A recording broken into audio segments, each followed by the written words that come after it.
I am. Wait a minute. I better start seeing some green over here. Where's my video, people? I better start seeing some green. Happy St. Patrick's Day, everybody. Don't be hiding on me now. Happy St. Patrick's Day to everybody today. In my drinking world days, let me just tell you, this was a holiday. This was a big, big day that I had going on. And I would even get more excited knowing that it was a Friday. I could carry this holiday into all the way into Monday for back in the day. So I was like, wow, look at this. Look at this. Happy St. Patrick's Day falling on a Friday today. So good morning to you all. Good morning. Good morning. We got a special show today on Figure It Out Friday. So good morning, everybody. I hope everyone's having a wonderful, wonderful day today. I got a special guest today. He means a lot to me, and I'm going to share a little bit about a little introduction before I let him, steal the microphone here on his story. But as we always say, I didn't say it yesterday, and maybe because it was Christian that was leading it. But remember, we always start off our affirmations. Okay. My affirmation, I will say it. And then the second go around time, you guys repeat it, because even if you don't say affirmations, you might as well say a good one today. And it has transformed my life. Literally, I can't even make this stuff up the last 2 weeks of all the great things that have been happening in my life. So it goes like this. Something good is going to happen to me. Something good is going to happen through me. Everybody now, something good is going to happen to me. Something good is going to happen through me. All right. I always like to start off with that anymore. So my name is Brock Zivan. I'm a life coach, business coach, real estate agent, and a dad. I got two beautiful little peanuts that had the leprechaun come to them the other day because I had them on Wednesday. So they had the leprechaun, and so the leprechaun came twice for them today. So they're excited to see that. I got little Bryce boy who's 4 and my daughter Brielle who is 10. And so today's special guest is Michael Burke. He is waiting in the wind right now in his car, looks like. But I wanted to give you a little backdrop of what Michael has meant to me in my life. For those that know my story and heard my story out there in the world, and don't be scared to be on video, guys. Do not be scared to be on video. We do not mind seeing people's faces. So, as you know, my drinking story was very, very heavy starting 10 years ago. And then I did a very solid drinking run for several years. I thought wine was a breakfast item. I don't know why, but I just really thought that was. I know, Michael. It was just like wine. I don't know why, but it was. And so I was in a very, very dark and deep place. And this guy, Michael, came. I was at Keller Williams, and our team leader or the owner brought him in to speak. And I was going through this drinking binge inside of my head of what I was trying to do with my life. And the stopping of drinking was coming to fruition, but I really was I was a lost puppy when I first met Michael. Not to say that I found myself, but like I have a lot more clarity now. But he spoke and he was telling me about his addiction and his challenges that he had. And he's going to share his story today about that. But I remember talking to him. It was a cappers party. And I remember approaching him in the driveway on the top. We were both getting ready to leave.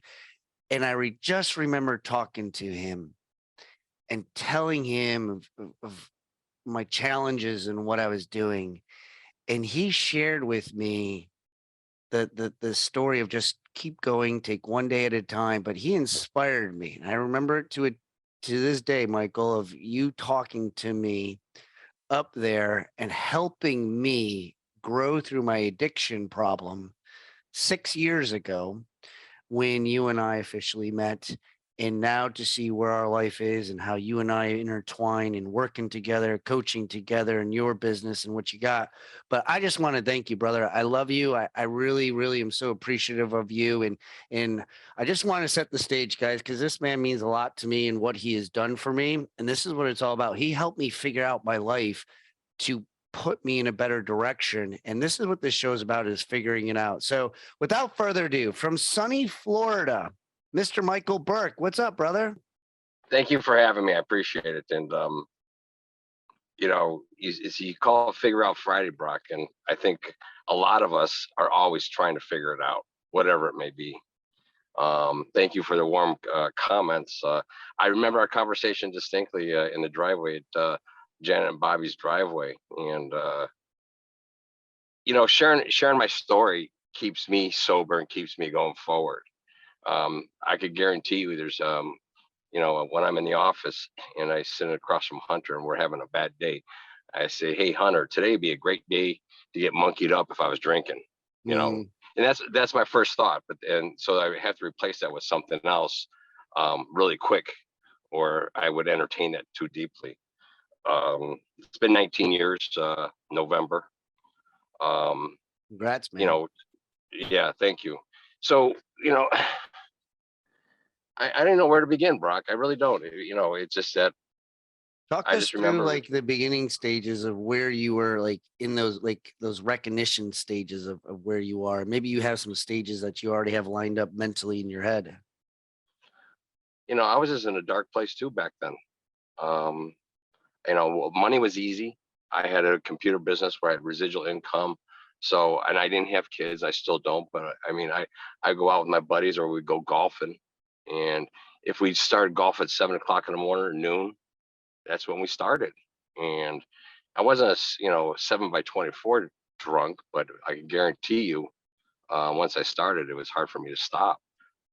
Um, and it wasn't the drinking. It was, drinking caused me to make bad decisions. I wasn't a good husband, not coming home, just disrespecting people, DUI in 1988. And then many times where I should have been pulled over or probably killed somebody. So I just remember one night I didn't come home. When I came home the next day, and she says, "Get out, Shelly." And I really know I didn't have a leg. I didn't have a leg to stand on, and there was no argument whatsoever. So I packed up my stuff and I went over to my buddy's house and I just called my dad. I called my dad reason because my dad, there's alcoholism in the family, and but he was, hasn't drank many years, and he's helped a lot of the union guys get through their addictions. And I just said, "Dad, I need some help," and he says, "Okay." So we started calling around. When I was living in Cleveland, we called like a couple of the like Hazelton and Betty Fords and things of that nature, and they were very expensive back then, $50,000 for a 30-day program. I said, "I'm not Wow. paying that kind of money." Yeah. So I found a local hospital that take my insurance, and so that allowed Shelly and my dad to visit me. So I remember distinctly, I checked myself in on a Tuesday, and I had a lie to get in because I was sober, and at that moment, and I just said, "Hey, if you don't let me in here, I'm going to go out, drink, and use, and it's not going to be pretty." And so I remember closing the door, and Shelly, my dad, was there. Go, "Oh, hey, by the way, Shelly, I also I'm dealing and I'm using some recreational drugs."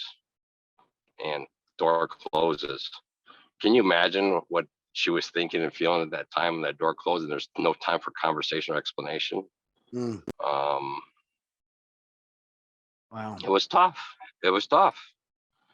So, I got, you go to your room and, you're sitting around about, a bunch of people and nobody, obviously. And I'm sitting around, and I hate the word, but it's the best way, crackheads and street urchins. My ego is so big. I don't belong with these people. I'm better than them. And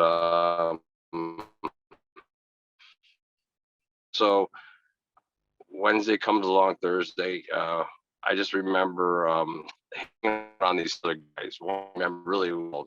He was a hairdresser, but Gino was very spiritual, more spiritual than anybody in the group, and more the four of us guys that were hanging around. So one night, the first Saturday night, we're sitting in a really small room, 10, 15 of us. And this counselor goes, "Do you know why we kneel when we pray?" And I was raised as a Catholic. And I still was going to church on somewhat semi of a regular basis.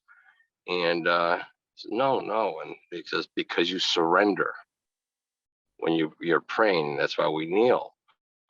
And at that moment, something started just starting resonating in me. And it just really was, I couldn't figure out, what exactly they meant.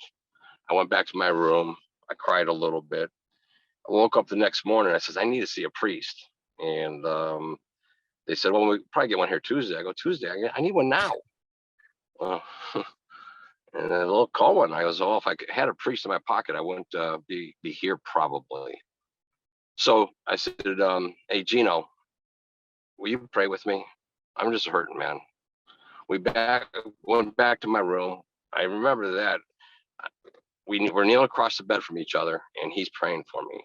And Brock, what he said is like, I just hear his prayers. Says, God, show Michael a sign that you're going to take care of him. Just reach out to him, touch him, and just let him know it's all going to be fine. Just give him one day at a time. That we're here for him. And it just went on. And I'm bawling my brains out, Brock. And I don't know if that was a rock bottom or not. But so I get up and we went to our first session. And then about 10 o'clock is just our coffee break. So we're sitting in a small room, the four of us, and we're talking. And I had my Bible. Shelly had dropped off my Bible. And let me back up, though. My dad and Shelly showed up every day during a 15-minute visitation to support me, even when I wasn't a good husband and all the shit I did. But the one guy, Jeff, in our group, he was talking about the prodigal son. Now I vaguely remember the prodigal son, and we'll come back to that in a minute. But he's looking in the Bible for the prodigal son, and it seemed like 5-10 minutes, and so finally I grabbed the Bible in jest. Give me it. I'm going to find it. I open the book to the verse to the prodigal son. Wow. Now, to me, God answered my prayer or prayers. That was my sign. God showed me. And I read that prodigal son. For you that don't know what the prodigal son is that there's two sons. One told his father, he's like, yeah, I had enough. I'm going out. I want my inheritance. And he went out and squandered it with whores, just carrying on and just a terrible lifestyle. And then he came back to his father a couple of years later, and his father just threw a big party for him because his son came back, and his son came back in a different condition when he left. So it's in Luke. It's a very, very good passage. But I'm not trying to get spiritual on you or anybody else on this call. But if I didn't have this Jesus in my heart or the Spirit, I probably would not be here, Brock. Now, we talk a lot, and faith is a big portion of my life now. But I'm not one of those heavy Bible thumpers. But God is part of my life. And Amen to that. Yeah, and I have to give credit to God. I have to give thanks to Him, and I just know that, like, so there's, I don't know how many people are on this call or how many people are listening to this, but today everybody woke up. A lot of us woke up maybe in a bad mood because something happened. The kids weren't listening, or they already looked at their emails or texts. They got a client upset, or they got to do this, they got to do that, whatever. It's how you perceive and choose to deal with is what is thrown at you. Last night I got home from hockey. 10 o'clock, my wife tells me her next door neighbor just built a brand new house in our community. And she's late 60s, but brain tumor, inoperable, 6 months. On the way home from hockey, I talked to another friend.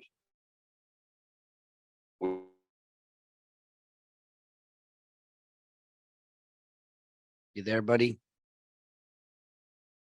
Do we lose him? Let's see if he comes back. Let's see if he comes. There you are. I don't know what happened. Sorry. We make a choice. So I'm hurting today because of my friends. I'm hurting today because of my neighbors. But also here, I have an opportunity to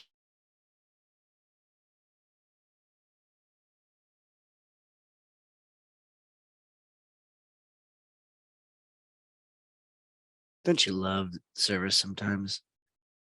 You never know. Let's see if he not perfect.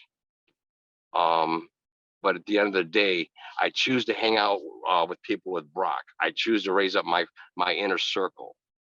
I don't hang out at bars. I play ice hockey. It's a beer league. Trust me, I get there early to dress up and hang out with the guys. But I'm the first one to leave the locker room. Not that they're bad guys, but if I hang out there too long, I might have a beer. Mhm. I don't want to take that chance. So it's protecting yourself.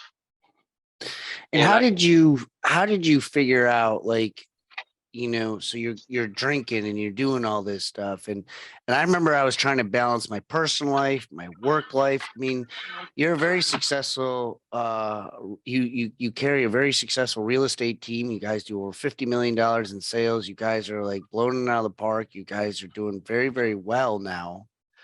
But that transition of when you're getting out of rehab and trying to find yourself, and mm, this was very, very important to me as well, to get me to the position I am today. But how did you get to that position of success in your business when, I mean, we're drinking and drugging and doing everything that we shouldn't be doing? Like, how did you get to that position here today to keep fighting, to figure it out? bro, you know what? And it's the cliche, one day at a time, the serenity prayer. And it's so true because Brock, it was tough. I can't believe I'm saying this. I get home from rehab. I was in a 30-day program, and because I had such a strong spiritual awakening, I wanted out that Sunday when I felt the spirit. And they said, "Oh, whoa, slow down, big guy," but they saw something in me. After 2 weeks, I got out early of a 30-day program. I had to commit to the outpatient program, and I completed that, and I went to meetings. I don't go to meetings that much anymore because I get my stuff from the Lord. But what I'm getting at is I came home, and the first week, Shelly was doing something. She was gone, and I'm cleaning my garage just because I wanted to keep busy. Folks, I found an 8-ball blow in my garage, and I'm looking at it. I'm being tested right now. I set it aside. I called my buddy. I was like, this is a couple $100 worth of blow. I'm not gonna waste it. Right, right. Like, come on now. I I, mean, let's I, call, justify this. I call my buddy. He didn't answer his phone. I'm still looking at that. That thing's calling my name. I can't deal with it. I went and grabbed it. I threw it down the drain. My point is it was so hard. I wanted to play, but I just knew that it's even today, if I just touch a sip or touch anything like that, I don't know what tomorrow's going to bring. I just Mhm. know that I can control what tomorrow brings by not doing those certain things. And so it is one day at a time. And I remember, though, when I was up in Cleveland, I wasn't doing real estate. Had a computer brokerage company. I felt like I had lost my confidence for a couple of years, that I couldn't be the fun-loving, go-lucky guy if I wasn't half in the bag. That was my shot of confidence, was drinking. It just took me a while to figure out who I was and how to deal with my sober self. Mhm. And I too, honestly, I do feel like that sometimes today, once in a while, you know, when you're getting beat up a little bit, you second guess yourself. But what do I do? I talk to a Brock, or I talk to the Lord, or talk to my friends, or just know that tomorrow's going to be a better day. And to be honest with you, I do play hockey 3 nights a week. That's my stress reliever. So somebody's going to get their ass kicked. You Seriously. have to. I mean, you have to have a Yes, physical out. You have to have you a do. mental out. And that's why I do what I do in the mornings, to be able to do that. And for those that are listening right now, when we do these Figured Out Fridays, it's not we're not going to change your life, but we could trigger something of a story of a Michael in I mean, the day-to-day grind that you did, I mean, and Shelly, I'm sure you didn't walk in too as well as when like when I went home to Laura after my drinking days, I like pretend I'm like, hey Laura, I'm back now. I'm a new person. Here I am. She's still giving me the finger because she's like, Yeah. this doesn't work like that, Brock. You effed me over for many, many years. Like, how is that walking into Shelly's life and doing that? I mean, I'm sure that was hard work too.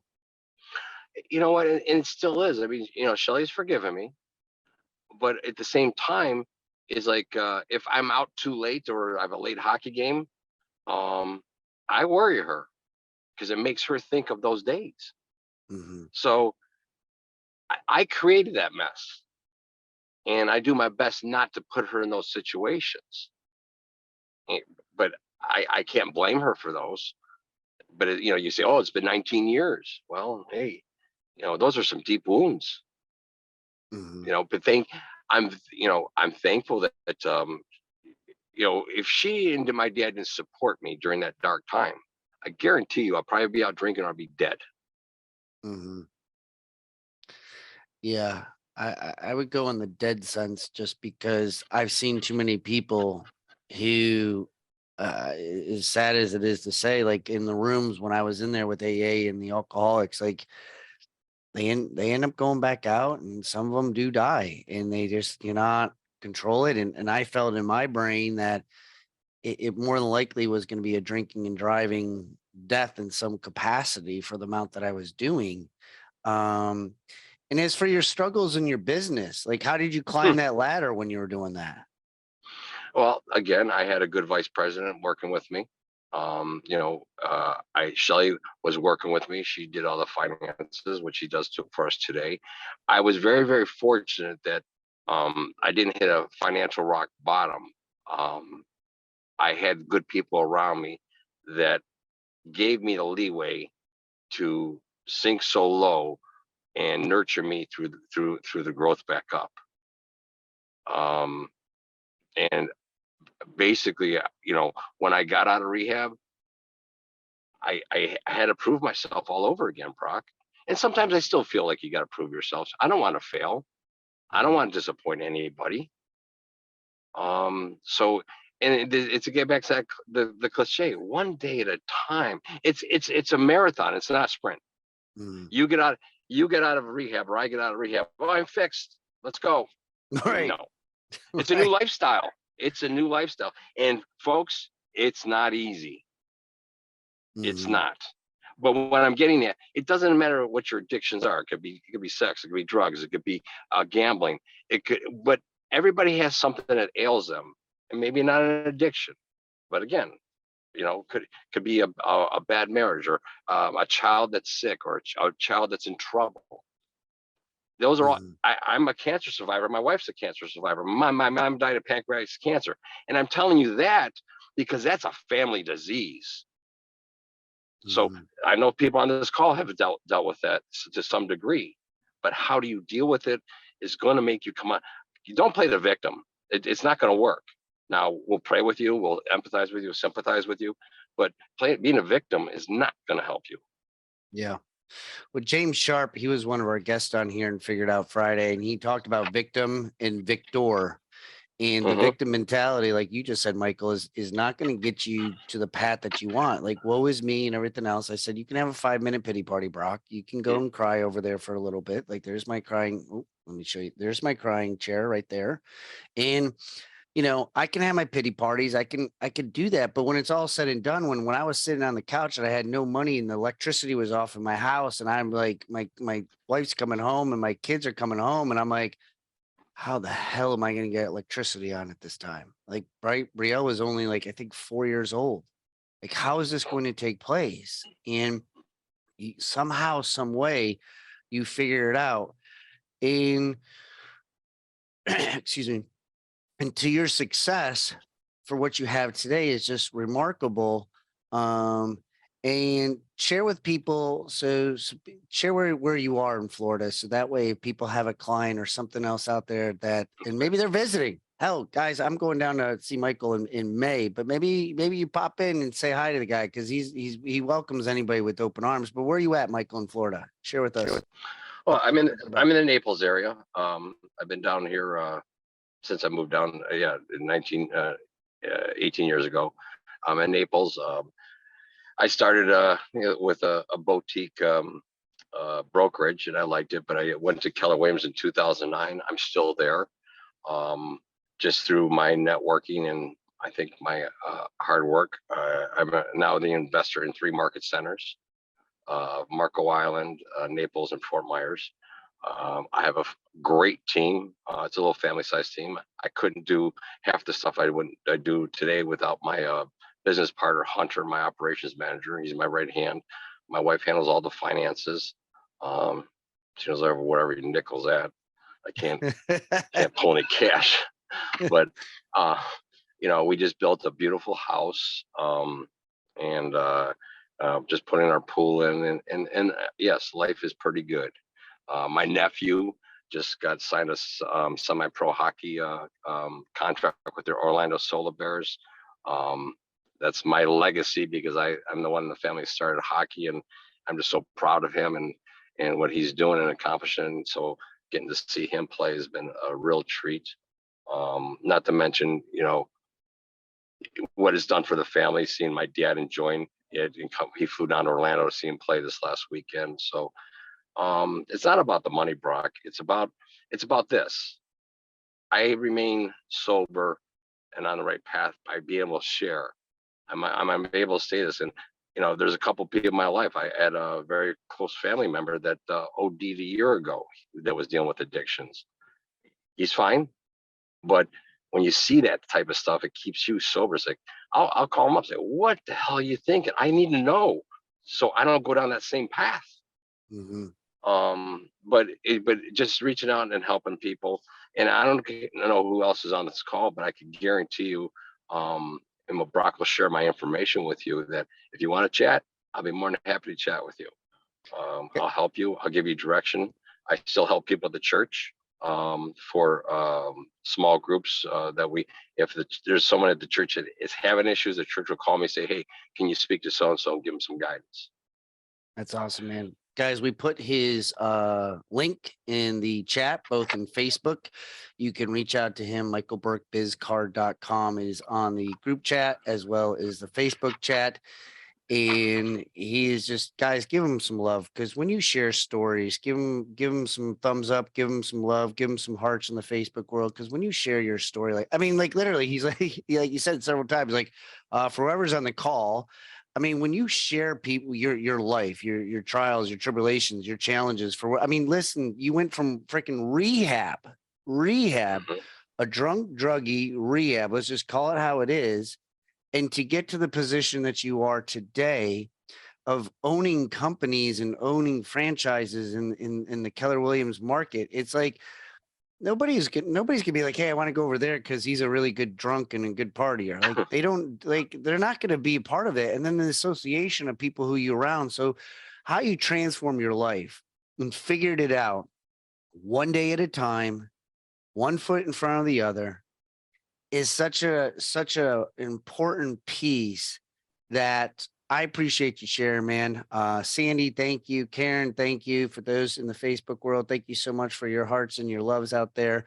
Those that put it into the chat, thank you so much for giving his for the thumbs up and the hearts on that, because it's so powerful to be able to hear people transform their lives. Because here's the thing, guys, and it's just, I don't know the exact percentage, but I do know it's pretty much less than 4% of people who literally do a complete change in their life. It's very, very challenging because the addiction, I say it many times, my drinking has changed, but my thinking has not. I can go down to the store immediately, or I really wouldn't go to the store because I like liquor. I can go to the ABC store and I can get a bottle of vodka if I wanted. And so it's the integrity part. It's the person, the character that you built, Michael. And so congrats to Well, you, man. let me say Go this ahead. before in closing. When I met you at Bobby J's party and the Capper party, all due respect, you were just another guy. You're just Mhm. another guy that had the issues, but we communicated after that. I've watched your growth since that time we met. And to be honest with you, when you started this coaching thing, you chased me for a while, and you were persistent and consistent. And I just didn't believe that you changed. The evolution that you changed, I wish people would have seen how far you changed. And I'm so Mhm. proud of you. And that's why it took me a while to invest into you and let you invest into me and my team. I can guarantee you that I'm a better person for having you in my life and coaching me and my team. And I mean that from the bottom of my heart, because you've walked my walk, and you walked a lot of other people's walks with, and just what you've done with your family, and you share your story, the IRS, it turned, having lights turn off, and the whole gamut of things you went through. I'm so proud of you as a person, as a friend, and as a father. I applaud you, Brock, and what you've accomplished, and that you're not a quitter. Thanks, We're man. I not. appreciate that. Thank you. So I love you dearly, and I really appreciate you giving me the opportunity to share to your audience. And I'm very sincere. If somebody would like to chat or need some talk, prayers, guidance, I'm here for you. Michael, love you, man. Thank you so much. Love I you. appreciate Love your you too. kind words. Guys, have a phenomenal weekend. Seriously, be safe out there. St. Patrick's Day for those. Wear your green so you don't get pinched. I got my green on. Michael, thank you for sharing your story. His contact information, guys, for those that watch the recording, it's all in the Facebook chat as well. God bless you all. Love you all. Thank you so much. Happy Figure It Out Friday to you all. Have a great weekend, and we'll see you guys later. Be safe. Happy St. Bye. Patrick's Day. Kiss me, I'm Irish.